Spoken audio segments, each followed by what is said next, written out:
a violent wave of dizziness receded like a tide, replaced by a piercing, dull ache where the back of my head had struck a hard object. I snapped my eyes open, my vision gradually focusing in the dim light.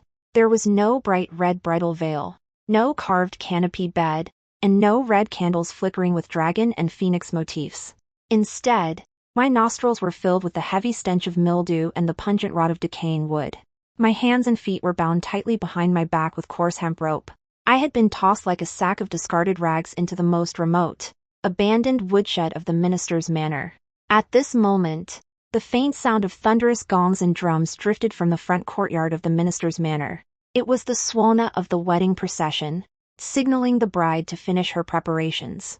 Today was supposed to be the grand day of my wedding, Xie Xunzhou, where I would marry the 9th prince, Xie Xunzhou, amidst a 10-mile red dowry.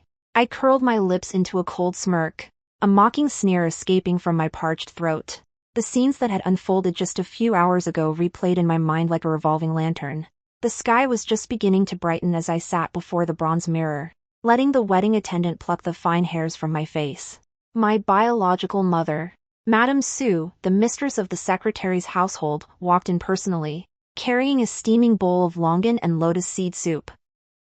She looked at me, a flicker of complex emotion crossing her eyes. There was guilt, but it was far outweighed by cold resolve. Yunjin, have some hot soup to line your stomach. The wedding rituals are tedious. You'll be starving all day. Her voice even carried a rare hint of maternal affection. I had been back at the Xu residence for barely half a year, still clinging to a pathetic shred of hope for this long-overdue motherly love. I drank the sweet soup, heavily laced with sedatives, without the slightest suspicion. The drug took effect with terrifying speed. At the very moment I slumped against the dressing table, two figures stepped out from behind the screen in the inner chamber. My father, Minister Xu, and the fake young lady who had usurped my place and occupied my status as the legitimate daughter for 15 years. Xu Mengyao. Xu Mengyao was already dressed in a vibrant red wedding gown embroidered with large peonies and gold thread, a gown that originally belonged to me. Wearing a heavy phoenix crown and exquisite makeup, her delicate face was streaked with pitiful tear marks as she knelt abruptly at my father's feet. Father, mother, your daughter cannot bear to leave you. Although I am not your biological child, after 15 years of being raised by you, I have long considered the Xu Manor my only home. Sister grew up in the countryside and does not understand the etiquette of the capital. If she were to marry into the imperial family, I fear she would cause trouble and implicate the entire minister's household. She wept like a pear blossom in the rain, every word seemingly spoken out of concern for the Xu family. Yet, the eyes she turned toward me, unable to hide their jealousy and resentment, betrayed her greed for this windfall of a prestigious marriage. Minister Xu looked at Xu Mengyao with eyes full of heartache. But when he turned to look at me, limp and powerless, his gaze instantly became as cold and hard as iron. Yaoer is right. Yunjin, you grew up in the countryside. You are crude, ignorant, and barely literate. How could you possibly be fit for the position of a prince's primary consort? Although His Highness Xunzhou has achieved great military merit, his temperament is unpredictable. If you were to offend him, the entire Xu family would be buried with you. Yaoer is well-educated and sensible. By having her marry in your stead, she can not only preserve the Xu family's reputation but also mediate on your behalf before His Highness. This is all for the greater good. Do not harbor resentment toward your parents. This was my dear father. For the sake of the fake daughter he had painstakingly raised, and for his so-called prestige, he did not hesitate to sacrifice my chaste reputation and my imperially bestowed marriage. Before I completely lost consciousness, I heard Madame Xu's cold command. Strip the wedding robes off her and put them on Yaoer.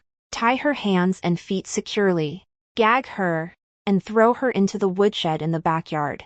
Once today is over and the deed is done, sell her off to some far-flung place. The memory came to an abrupt halt.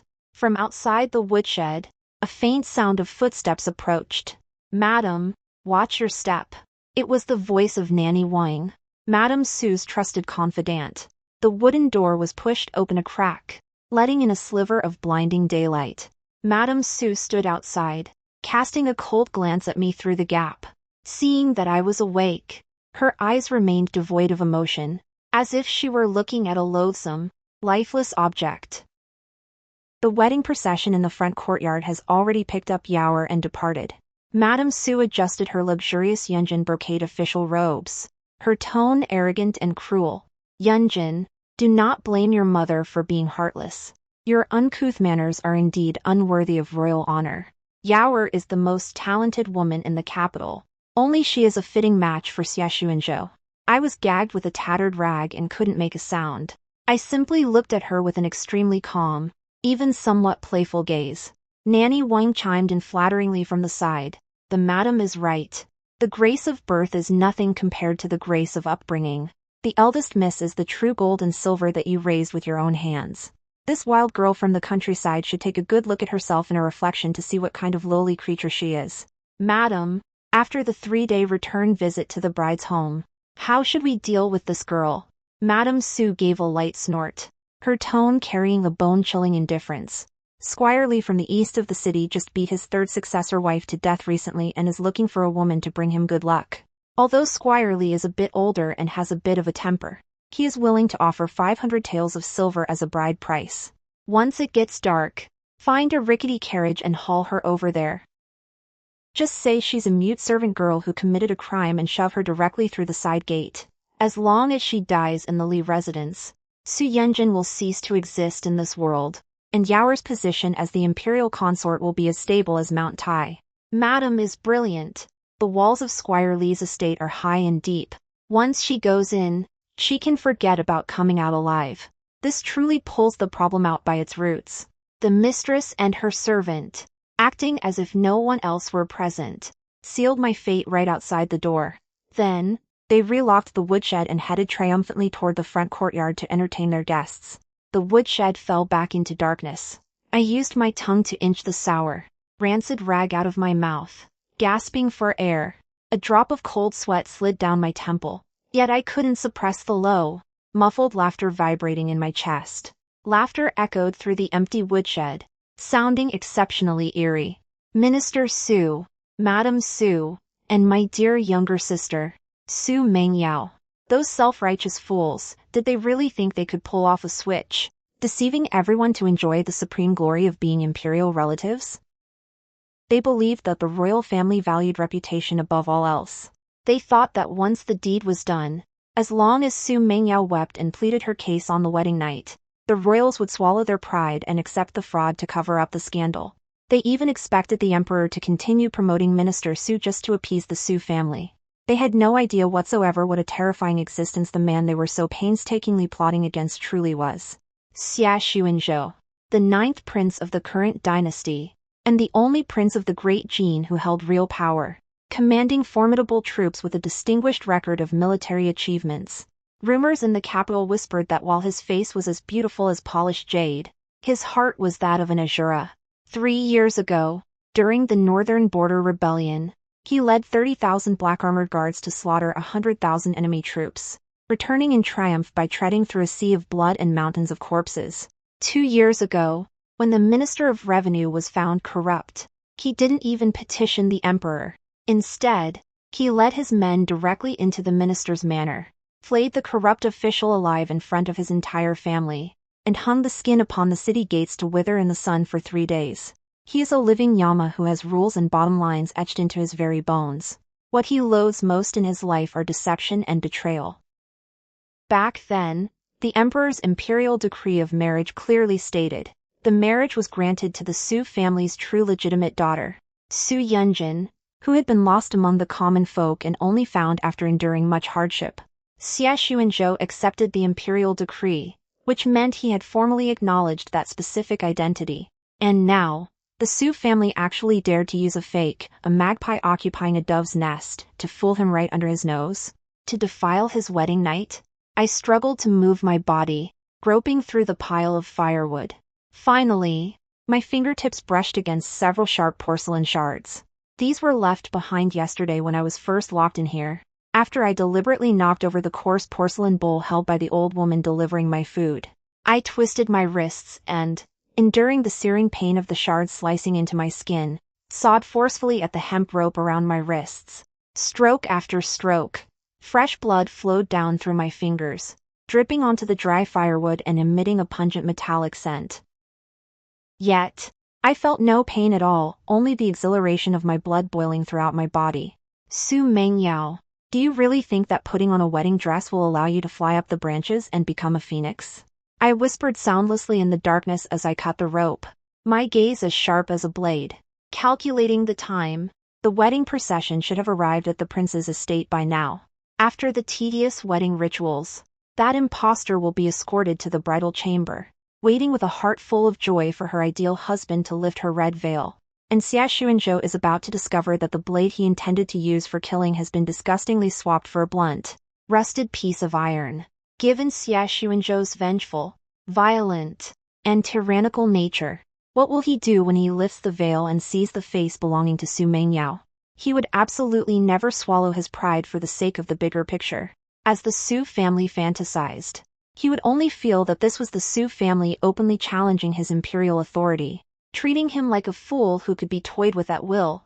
The hemp rope gradually frayed and snapped under the sharp porcelain shard. With a sudden surge of strength and a sharp snap, my wrists were finally freed. Ignoring the mangled, bloody wounds on my wrists, I quickly untied the restraints on my feet. I propped myself up against the wall and slowly stood, peering through the hole in the window toward the front courtyard. The front courtyard was brightly lit, and I could faintly hear the hypocritical laughter of Minister Su and his guests as they toasted one another, a revelry born of the Su family's belief that they had reached the pinnacle of power. Laugh to your heart's content, for soon, you will not even have the strength left to weep. I leaned against the cold wall, waiting quietly, waiting for the night to fall completely, and for the blade of Shura that would soon descend from the heavens to shatter every one of the Su family's beautiful dreams. The night wind whistled through the dilapidated window frames of the woodshed, letting out a sobbing wail.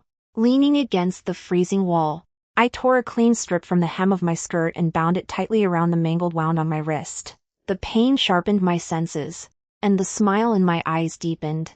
At this very moment, the prince's estate was draped in red silk, and the dragon and phoenix wedding candles illuminated the vast bridal chamber as bright as day.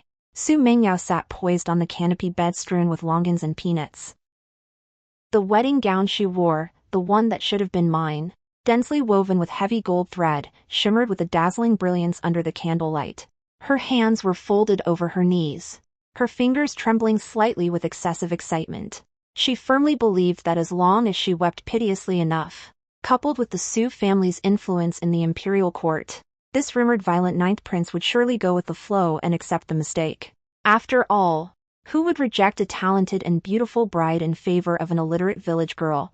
From outside the door came a series of steady footsteps, carrying an invisible sense of oppression.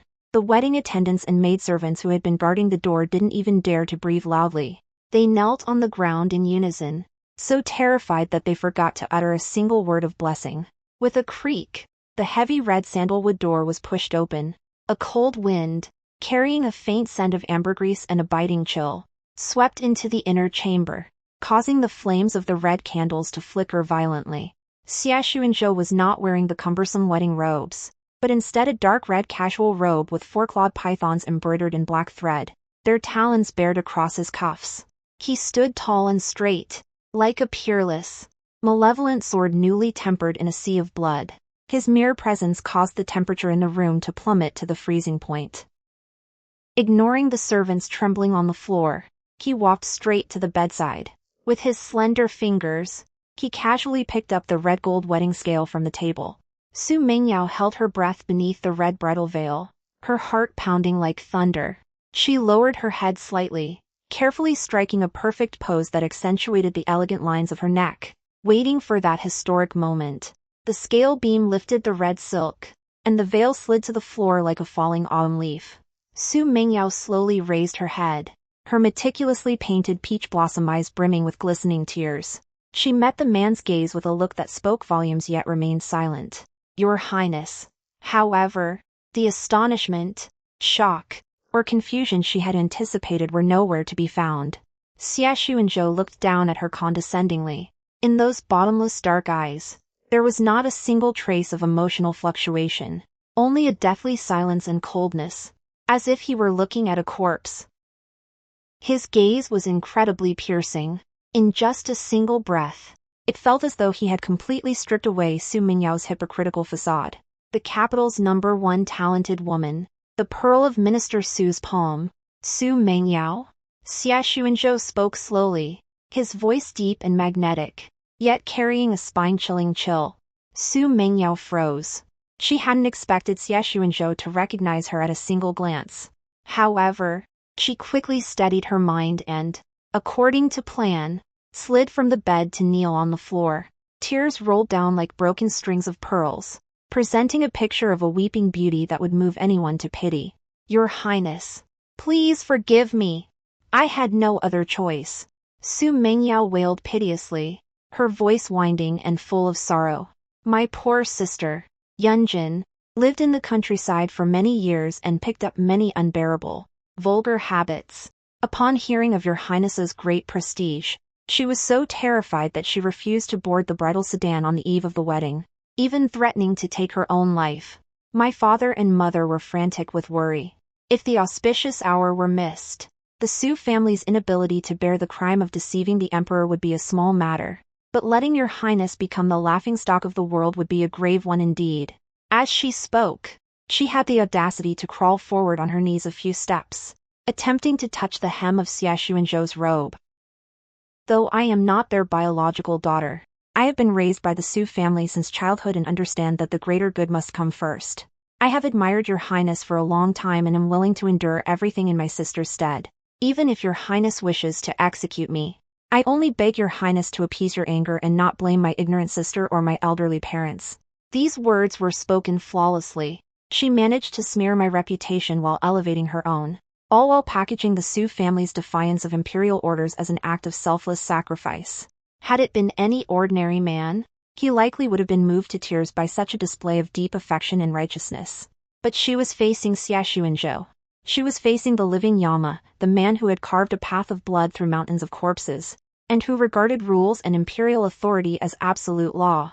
Xie Xunzhou looked at her filthy hand, which was about to touch the corner of his robe, and a flash of extreme loathing flickered in his eyes. He didn't even bother to speak. He simply raised his long, slender legs slightly.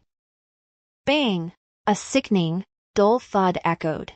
Su Mingyao didn't even see how he had kicked her before she was sent flying like a broken kite. Propelled by an overwhelming and terrifying force, she slammed heavily against the hard, carved red sandalwood pillar of the canopy bed.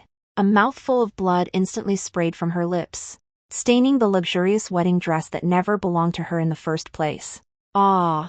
Su Mingyao let out a shrill, pig-like scream.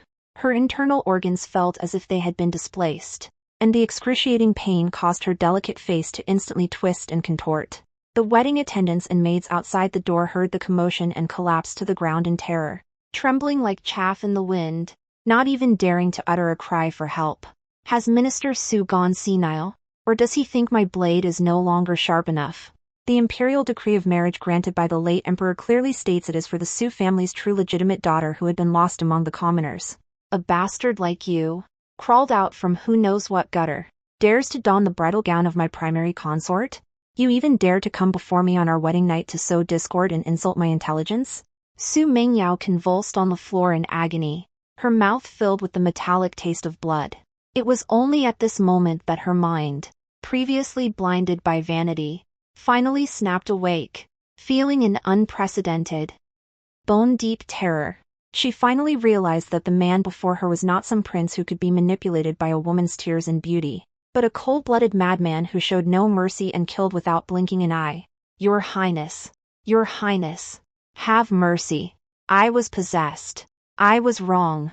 Su Mingyao disregarded all dignity, dragging her pain-racked body as she crawled forward on the ground like a dog, kowtowing frantically for mercy. I beg your Highness, for the sake of the Su family, spare my life. The Su family?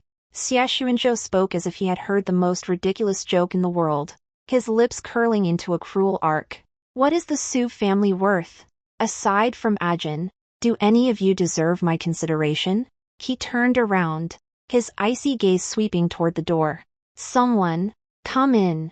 As soon as the words left his lips, 4 black armored guards, clad in heavy armor and wearing dark iron masks, appeared outside the door like ghosts. They dropped to one knee and shouted in unison, "We are here!" A murderous aura instantly flooded the entire courtyard. Xie Xunzhou looked down from his height at Su Mengyao, who lay like a heap of mud on the ground. His tone was nonchalant, yet it carried an unquestionable, bloody ruthlessness. "This fake has defiled my domain. Break both her legs and pull out her tongue. I do not wish to hear another single disgusting sound from her." Su Mingyao's eyes widened in extreme terror. Just as she opened her mouth to scream for mercy, two black armored guards had already strode forward.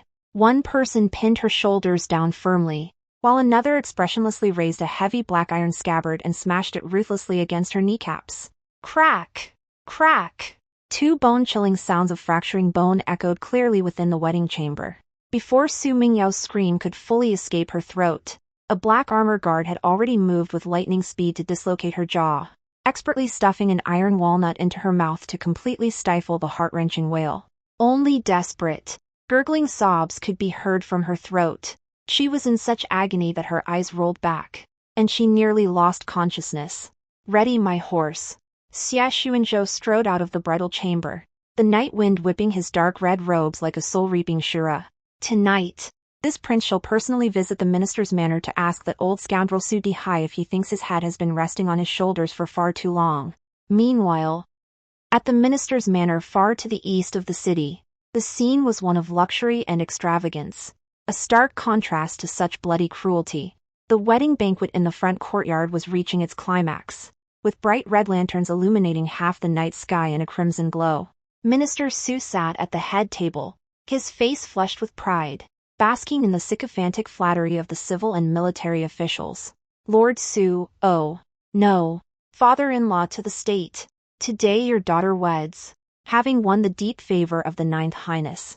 From this day forth, the Su family's meteoric rise is just around the corner." A sycophantic vice minister held up his wine cup, his face wrinkling with a fawning smile. "Indeed, indeed, the eldest young lady possesses both peerless talent and beauty. She and the 9th Highness are truly a match made in heaven.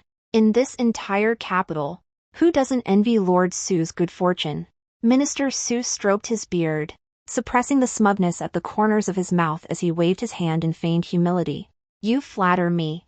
It is all thanks to the Emperor's boundless grace. Though my daughter has some small reputation for her talents, once she is by His Highness's side, she must still serve him with the utmost devotion." Seated at the ladies' banquet, Madame Su was surrounded by various titled noblewomen like stars circling the moon. She maintained her poise, smiling with dignified virtue, though her heart was already soaring with vanity. That annoying Su Yenjin must have been secretly whisked away to Squire Li's estate by now, while her precious Yaoer should have already exchanged nuptial toasts with the 9th prince, becoming one of the most noble women in the great Jin dynasty. Everything was seamless and perfect. The Su family was finally about to ascend into the ranks of the top-tier elite. However, just as the Su family was immersed in this illusory dream of power, to the point where they had nearly decided on the names of their future grandsons, boom, rumble. A deafening roar, like a sudden thunderclap from a clear sky, abruptly exploded outside the gates of the minister's estate. The sound was staggeringly loud, causing the ground of the entire front courtyard to shudder violently. Cups, plates, and bowls collided on the tables with crisp shattering sounds, and many guests were so startled by the sudden tremor that they collapsed to the floor. The bustling and lively wedding banquet fell into a deathly silence in an instant. Everyone stopped what they were doing in terror, their eyes following the source of the noise. The vermilion lacquered gates of the minister's estate, symbols of a century-old lineage reinforced with fine steel, were now like mere paper. They had been brutally torn from their hinges and sent flying inward, frame and all, by a display of sheer, terrifying violence. The heavy gates slammed down onto the bluestone slabs in the center of the courtyard, kicking up a cloud of dust that filled the air. Immediately following, before the eyes of everyone present whose pupils constricted in shock, a mangled thing clad in tattered, bright red bridal robes was hurled like a dead dog from a tall horse outside the gates, tossed ruthlessly into the very center of the courtyard like a piece of trash. With a dull thud, the mass rolled twice across the ground, coming to a stop exactly at the feet of Minister Su's table. By the light of the torches, everyone finally saw clearly what that thing was. It was none other than the bride who had been grandly welcomed into the prince's estate just a few hours ago. The pride of the Su family and their most celebrated female scholar, Su Mengyao. But now, her legs were twisted into an agonizingly grotesque and unnatural position. Her once exquisite and beautiful face was smeared with blood and grime. Her jaw was dislocated, and her mouth was stuffed with a gag, leaving her able to emit only piteous, desperate whimpers. She looked like nothing so much as a flayed demon from hell. Yaoer? Madame Su was the first to recognize the wedding dress. The wine cup in her hand hit the floor with a sharp clatter, and she let out a heart-wrenching scream before her eyes rolled back, nearly causing her to faint on the spot. Minister Su's intoxication instantly turned into a cold sweat that drenched his entire body. His eyes widened in sheer horror, and his lips trembled so violently that he could not utter a single coherent word. The guests filling the courtyard gasped in unison, freezing completely in their tracks. In the next moment, the sound of heavy, uniform footsteps, as thunderous as a rhythmic drumbeat, echoed from outside the gates. It was the sound of ironclad cavalry trampling upon the bluestone pavement. Dozens of black armor guards, radiating a thick scent of blood and murderous intent, surged into the minister's manor like a black tide.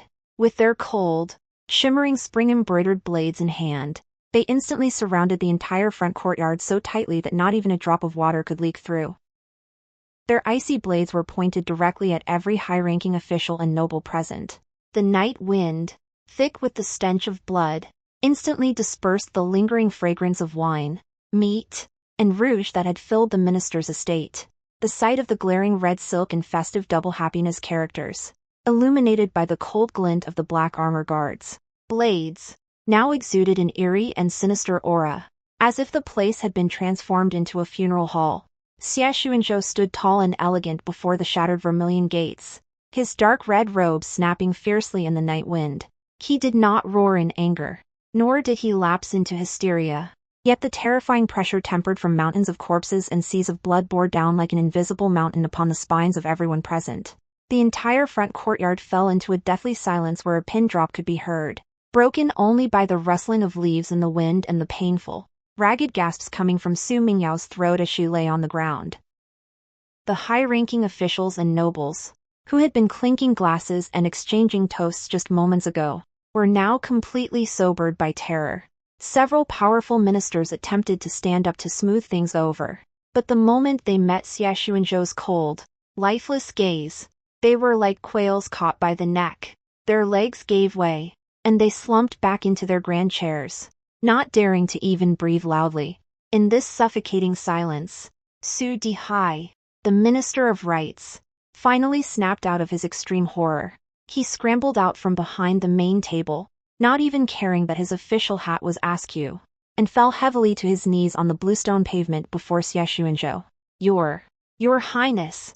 Su Dihai's voice shook uncontrollably, cold sweat pouring down his forehead like a waterfall. There must be some misunderstanding. This official is utterly loyal to your Highness and harbors not a shred of disrespect. A misunderstanding? Xie Xunzhou lowered his eyes slightly, looking down from his height at Su Dihai, who was trembling like a sieve at his feet. His thin lips parted, but the words he spat out were like blades laced with ice shards. Does the misunderstanding Minister Su speaks of refer to your defiance of an imperial decree? Or to the fact that you used a lowly slut, one who has been bedded by God knows how many men and whose head is filled with filthy schemes, to replace the princess consort personally bestowed by the late emperor? Su Dihai's entire body jolted, his face instantly turning as pale as paper. He desperately ransacked his mind for words of sophistry, trying to grasp at one last life-saving straw. No, it's not like that.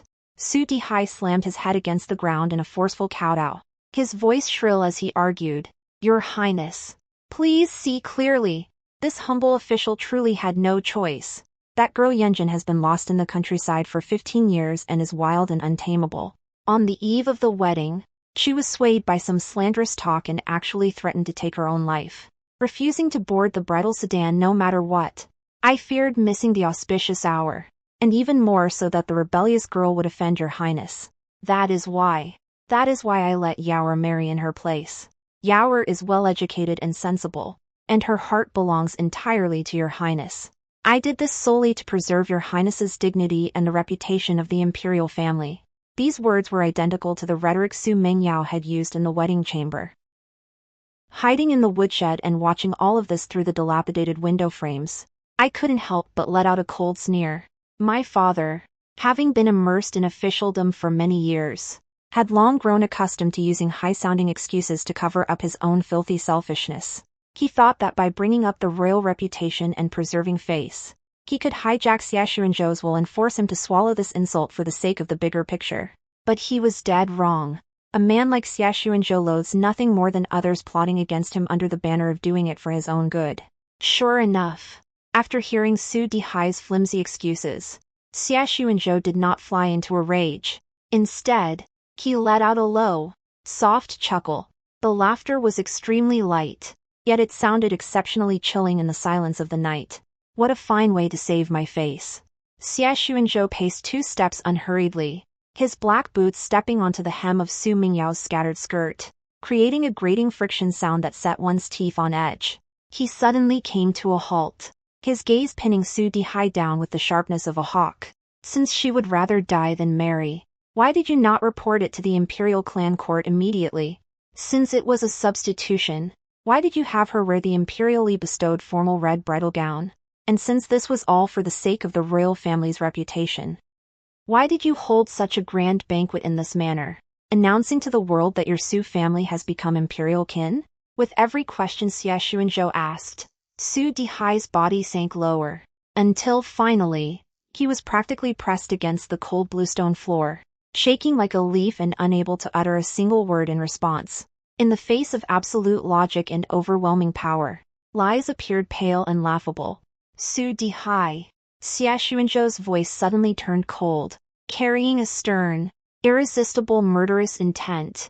Do you truly take this prince for one of those fools in court who can be hoodwinked by a few of your flowery words? You have swapped the real for the fake, deceived the emperor, and even treated this prince as a stepping stone for the Su family's social climbing. You are courting death.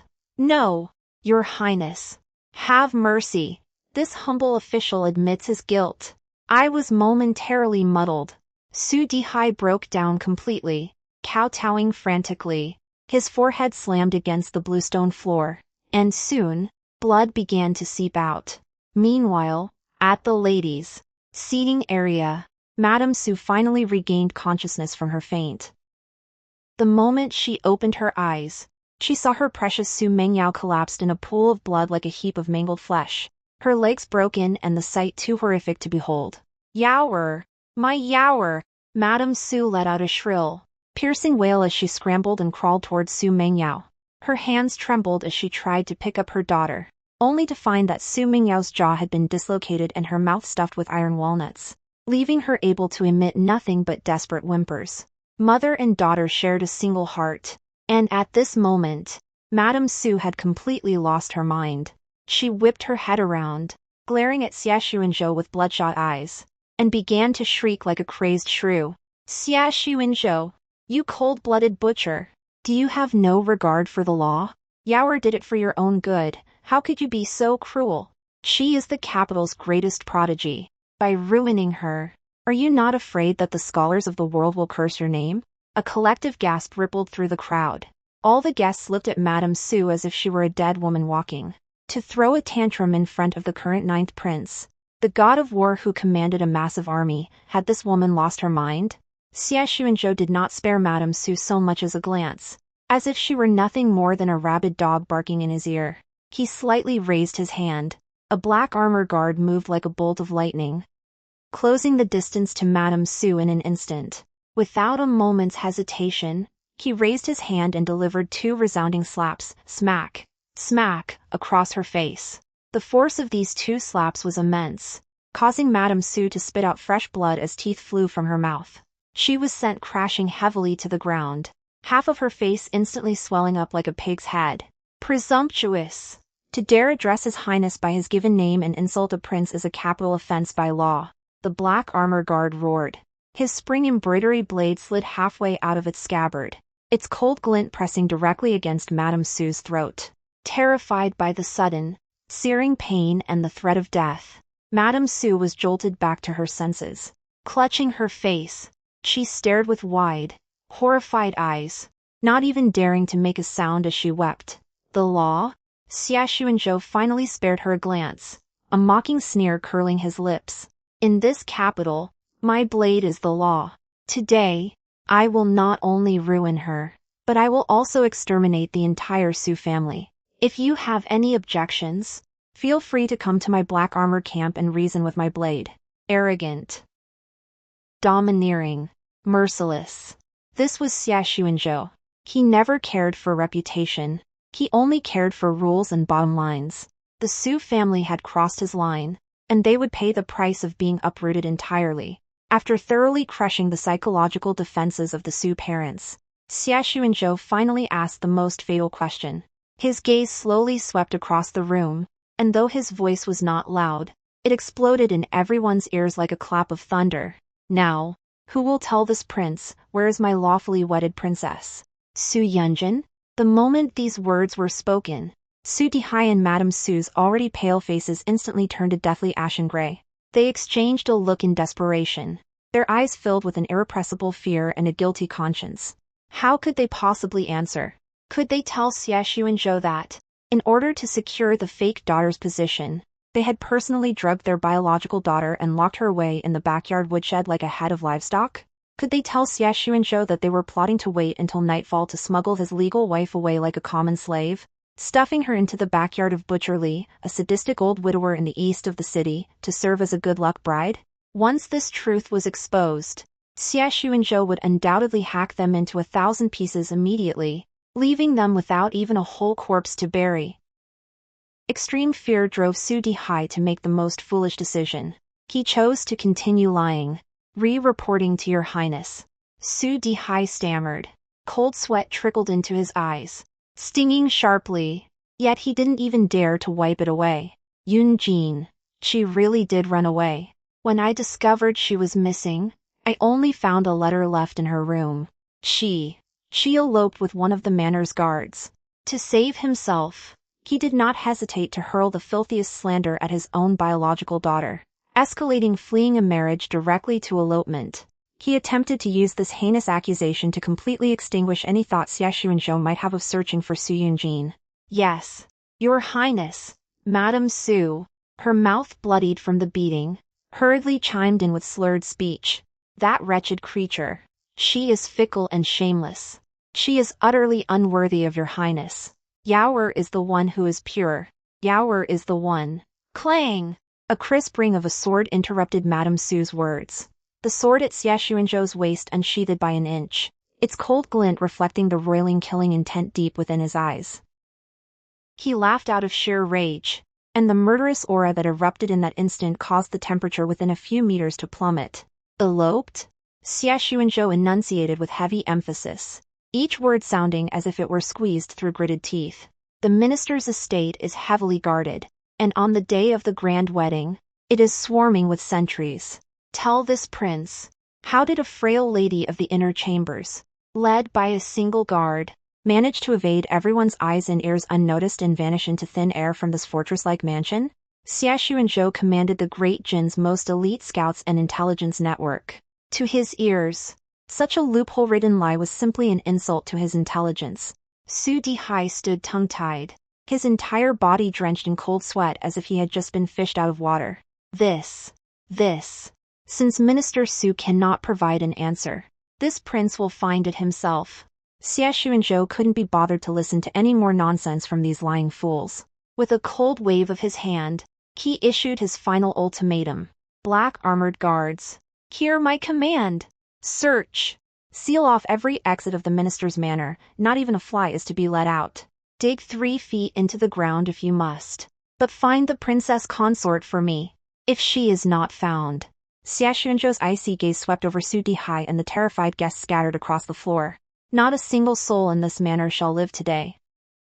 I will use your heads as a sacrifice for my princess consort. Dozens of black armored guards shouted their acknowledgement in unison, dispersing as swiftly as tigers descending a mountain.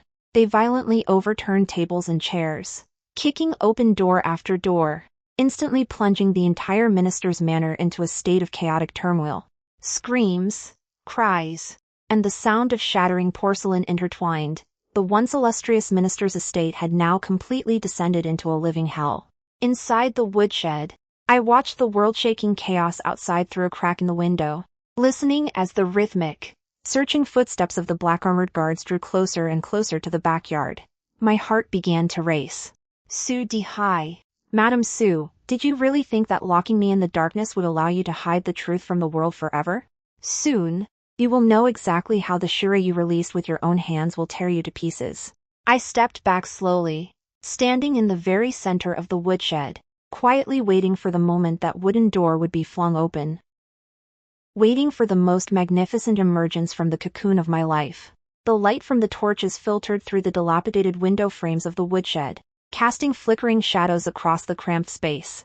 Reporting to Your Highness, a woodshed has been discovered at the west corner gate, secured with a heavy black iron lock as thick as a baby's arm.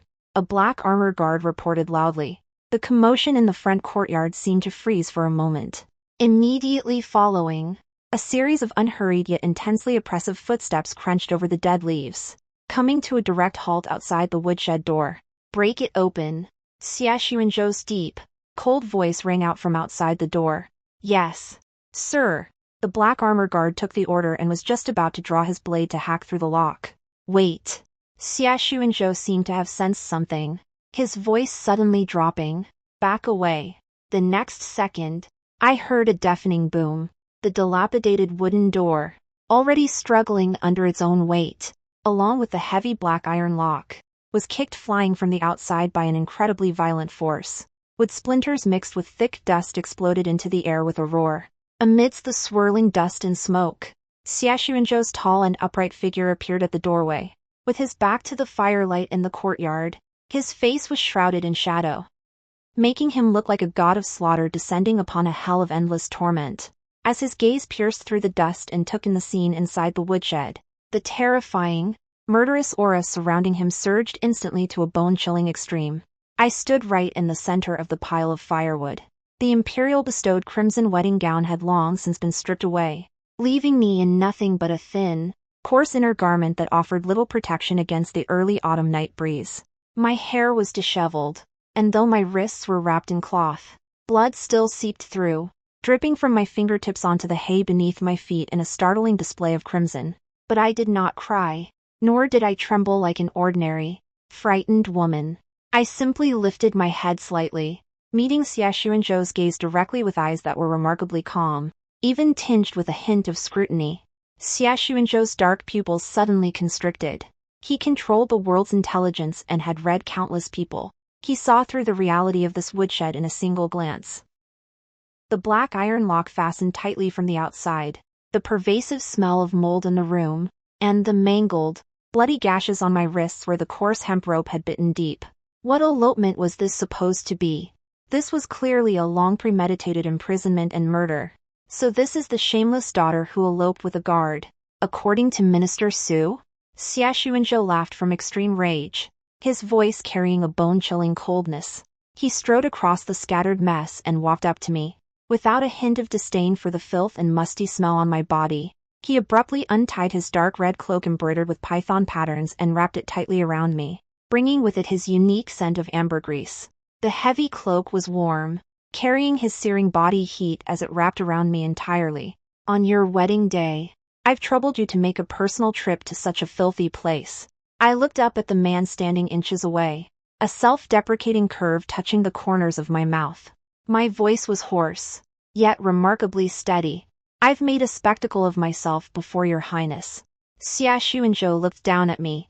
He had expected to see a face streaked with tears and snot, but he hadn't anticipated that I would be so calm or that I could still display such composure even in this desperate situation. A faint, unreadable flicker crossed his eyes. Then, he reached out with a warm, calloused hand and firmly grasped my uninjured wrist. You are the princess consort bestowed upon me by the late emperor himself. As long as I still honor that imperial decree, no one in this world shall wrong you. He pulled me along as he walked out, his tone domineering and cold. Come, I shall take you to settle the score. One by one, with those blind beasts. And so, I was led by Xie Xunzhou, surrounded by dozens of black-armored guards, as we walked step by step back to the wedding hall in the front courtyard. When Xie Xunzhou and I appeared in the front courtyard, which was lit as bright as day by torches, a collective gasp erupted throughout the entire yard. Everyone's eyes widened, staring at the scene before them in utter disbelief. His Highness the Ninth Prince had actually draped his noble python-patterned cloak over a disheveled and battered woman. Though her eyes betrayed her exhaustion, her back remained ramrod straight, and her cold gaze was the spitting image of Minister Su's. Yun Jin? The moment Su Dihai, who was slumped on the ground, caught sight of my face, his eyes nearly bulged out of his head as if he had seen a ghost. Madame Su looked like an old hen being strangled. Her scream caught in her throat, and her face shifted instantly from green to white, then from white to gray, a hue woven from extreme guilt and sheer terror. Xie Xunzhou led me by the hand, walking straight towards Su Dihai before coming to a halt. He tilted his head slightly, looking down from a height at this hypocrite who, only moments ago, had been spewing nothing but lies. Minister Su, didn't you swear up and down that your daughter had eloped with a guard? Xie Xunzhou's voice was not loud, yet every word struck like a hammer against Su Dihai's chest. Then why don't you explain to this prince why my princess was found bolted inside a woodshed in the backyard of your minister's estate, held fast by iron chains as thick as a baby's arm? And exactly which capable guard managed to take her eloping through a locked door? The blood drained from Su Dihai's face instantly, leaving him feeling as though he had been plunged into an ice cellar. His lies were ruthlessly exposed in public, and he couldn't even come up with a single word of excuse. He could only kowtow frantically, his forehead hitting the bluestone slabs with a dull thud, blood smearing across his entire face. Your Highness. Father. Don't bother wasting your effort inventing excuses. I coldly interrupted his nauseating stuttering, finally speaking my first words of the night in front of the assembled civil and military officials. My voice was not loud, yet it was crisp and resonant, echoing through the deathly silent courtyard. Allow me to speak on my father's behalf. I looked at him, my eyes devoid of any warmth. It is because my father and mother believe that a vulgar village girl like me, who has been wandering the countryside for 15 years, is unworthy of the Ninth Prince's nobility. Meanwhile, Su Mingyao, the fake daughter you meticulously raised, is the one with the perfect balance of talent and beauty, the ideal candidate to be the prince's consort. Therefore, during this morning's pre-wedding ceremony, my mother personally served me a bowl of lotus seed soup laced with a heavy dose of sedatives. You stripped me of my bridal gown and put it on Su Mingyao. To prevent me from waking up and ruining your plans, you tied my hands behind my back, gagged me, and tossed me into the woodshed like a piece of trash. Every word I spoke was like a resounding slap, striking the faces of the Su parents and stinging the hearts of the guests who had once fawned over the Su family. Incredulous whispers began to ripple through the crowd. Even a tiger, fierce as it is, does not devour its own cubs. Yet this Minister Su and his wife, for the sake of wealth and status, had actually committed such a cruel act against their own biological daughter. Madame Su shrieked, attempting to stop me from speaking further. Shut your mouth, you lying little wench. It was clearly you who refused to marry. I'm lying? I suddenly laughed, laughing until tears nearly escaped my eyes. I turned my head, my sharp gaze piercing through Madame Su and the trembling Nanny Wang beside her.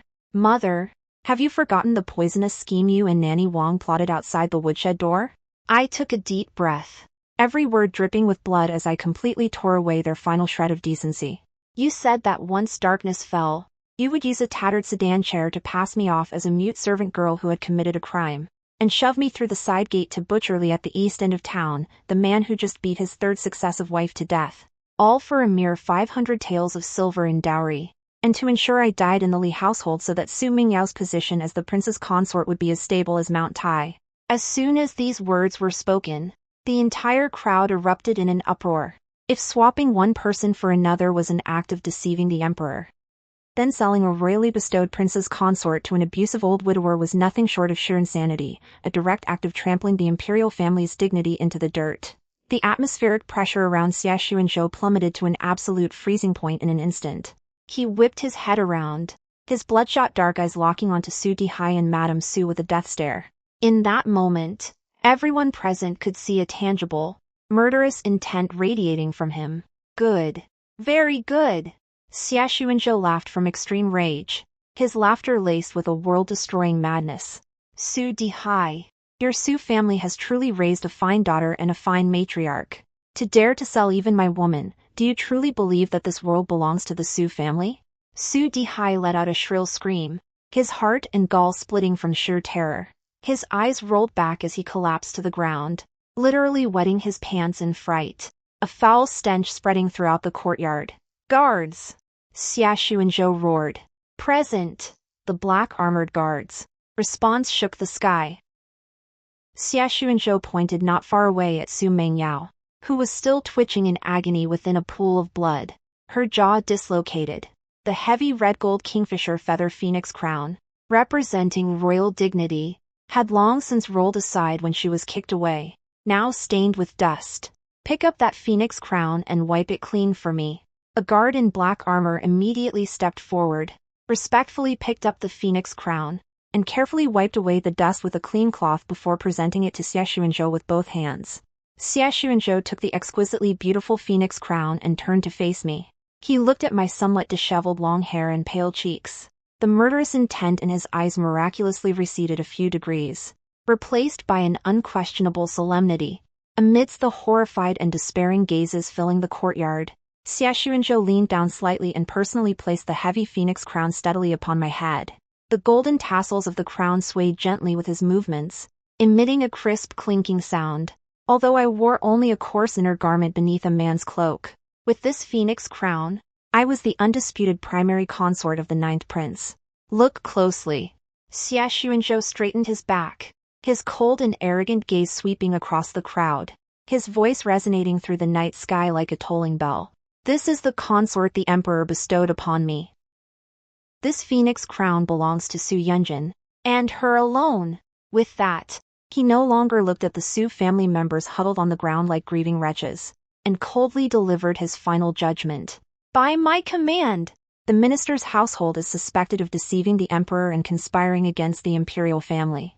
Effective immediately, the minister's estate is to be seized.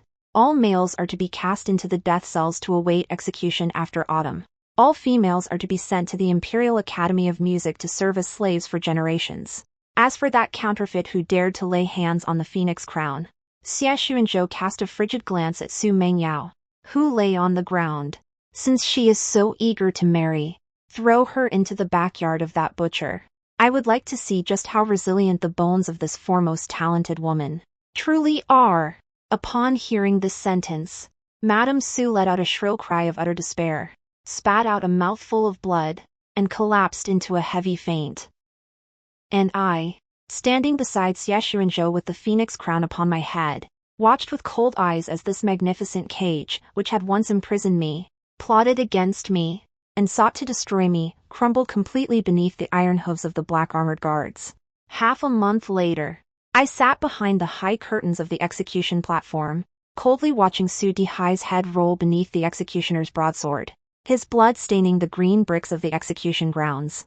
The once insufferable Su family had vanished like a puff of smoke, ending as nothing more than an absurd joke. As for Su Mengyao, I heard she lasted only 7 days in Butcher Li's backyard. The #1 talented woman of the capital, with her tongue ripped out and her legs broken, was left unable to live yet unable to die under the endless torment of that perverted old widower. By the time she drew her last breath, not a single patch of intact skin remained on her body. Her corpse was hastily rolled in a tattered mat and tossed into a mass grave outside the city to be gnawed on by wild dogs. And Madame Su went mad in the Jiafangxi in less than half a month. She spent her days kowtowing to everyone she met, rambling deliriously about her dreams of becoming the Empress Dowager. Eventually, she offended a distinguished guest and had her limbs broken by the overseer. She was thrown into a cold, damp woodshed, where she died a painful death from festering wounds amidst despair and stench. What goes around comes around. Retribution is never late. The malice they once intended to inflict upon me has ultimately backfired on them 100-fold, 1,000-fold. But this is merely the beginning. The downfall of the Su family was nothing more than the first piece Xie Xunzhou and I placed on this grand chessboard. Behind Su Dihai lay the deeply entrenched and powerful faction of the crown prince. Using the Su family's deception of the monarch as a pretext, Xie Xunzhou followed the trail, silently pressing the butcher's blades of the black armor guards against the necks of half the imperial court. As for me, I did not settle comfortably into the inner chambers of the prince's mansion to be a delicate consort who knew only how to admire flowers and the moon. 15 years of struggling at the very bottom of the rural social ladder, enduring endless cold shoulders and hardships, did not make me submissive. Instead, it taught me how to endure with the patience of a lone wolf, how to sniff out the slightest hint of danger, and how to discern the filthy tactics of corrupt officials from the suffering of the common folk. Xie Xunzhou's study became the battlefield where we devised our strategies. He commanded the most secretive intelligence network in the empire, and I, in turn, unraveled the threads for him within the vast sea of confidential scrolls. The Crown Prince's faction has recently tampered with the salt taxes in Jiangnan, I said, pointing to a secret report on the desk, my finger resting on several inconspicuous names. I heard of these local officials' reputations back when I was in the countryside. Their method of falsifying accounts usually involves first inflating reports of losses, then reselling the salt through local gangs. The salt censor is a protege of Su Dihai. They intend to turn these accounts into a dead end where no evidence can be found. Standing behind me, Xie Xunzhou's slender fingers gently stroked the jade hairpin in my bun. A flash of extremely dangerous sharpness flickered in his deep, dark eyes, yet it was accompanied by an undisguised look of admiration. Then, in the princess's opinion, how should this dead end be broken? Since they want to muddy the waters, we might as well tear the sky open for them. I looked up to meet his gaze, a cold smile flickering in my eyes. Take the secret ledgers detailing the collusion between the Jiangnan salt merchants and local officials, and send a copy directly to the Minister of Revenue, who has always been at odds with the Crown Prince. We don't need to lift a finger. We only need to throw down this piece of bloody meat, and those mad dogs in the imperial court will tear each other apart. Xie Xunzhou gave a low chuckle and pulled me into his arms. Yunjin, you truly are the finest blade heaven has ever bestowed upon me. In the deep winter of that year, the sky over the capital was shrouded in gloom. Heavy snow fell like goose feathers, yet it could not conceal the storm of blood and slaughter rising within the imperial court. As blood-stained evidence was presented to the imperial desk, following the Minister of Revenue's fatal protest and the Black Armor Guards' thunderous raids, the very foundations of the Crown Prince's faction were uprooted. On the day the imperial decree to depose the Crown Prince was issued, blood flowed like a river before the gates of the Eastern Palace. Those high-ranking officials who once looked down on others and treated human life like weeds, those dissidents who had once fawned over the Su family while secretly plotting against us, all became the grim white bones beneath our feet. Imperial power shifted, and the deck was reshuffled. Treading upon this ground covered in blood and bone, Xie Xunzhou ascended step by step to that exalted position. 3 years later, the new emperor ascended the throne. Due to his youth, Xie Xunzhou was honored as the prince regent. The heavy snow had just cleared, and a biting wind swept through the forbidden city. I wore the deep red cloak of the princess regent, its 9-layered phoenix patterns embroidered in gold thread shimmering brilliantly under the sunlight. Xie Xunzhou took my hand, leading me up the long, seemingly endless white marble steps before the Hall of Supreme Harmony. We stood side by side at the highest point of the imperial city, looking down at the civil and military officials kneeling on the ground as they shouted their long-lived wishes, and overlooking this towering capital that had once tried to swallow me whole. All things were small, laid out beneath our feet. It is lonely at the top. Are you afraid? Xie Xunzhou's warm, broad palm wrapped tightly around my hand, our fingers interlacing. His voice sounded exceptionally deep and steady amidst the wind.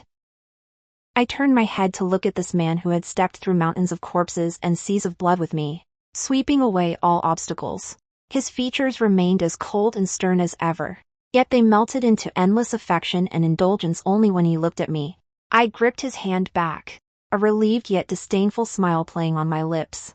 I answered softly but firmly, "The most beautiful scenery in this world can only be seen most clearly when standing upon the bleached bones of one's enemies. With your highness here, Yunjin fears nothing." Xie Xunzhou gave a light chuckle and pulled me into his embrace. His deep eyes reflected the vast territory of the empire, and within them, they also reflected me. From a lowly village girl whom anyone could bully to the regent princess wielding power over the realm, this path has been paved with thorns, blood, and schemes. Fortunately, the filth who once sought to trample me underfoot has long since turned to ash, and I, at last, alongside him, have firmly grasped the reins of the world, standing at the very pinnacle of power. The end. Thank you for listening. Please feel free to subscribe, like, share, and comment. Thank you.